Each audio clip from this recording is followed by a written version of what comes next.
Ateşinin külü savrulur. Ömrün ömrün ömrün, ömrün ömrün ömrün, ömrün ömrün ömrün, ömrün.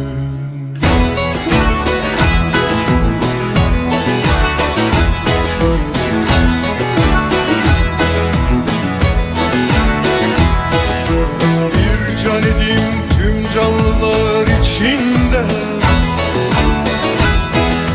bir sual diyeyim sonsuz sual içinde.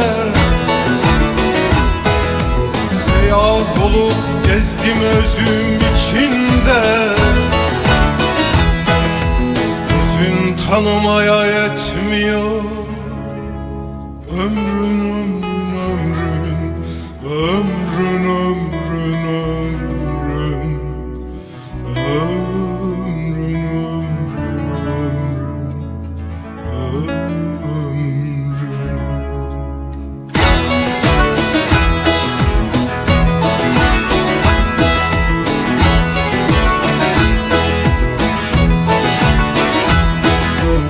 Akıbeti belli, ne gerek söze. Hakikat görünür bir gören göze. Karunda sarılmış bir arşın beze. Varlığın kar etmez tükenir. Ömrün ömrün ömrün, ömrün ömrün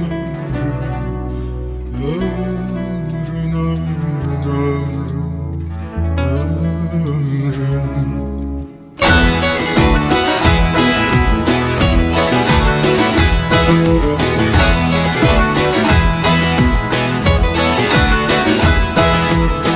Bir baharı bir bahara benzemez. Bir günün hesabı bir güne uymaz. Celali yaşam bu sıra şaşırmaz. Biri başlar biri noktalar.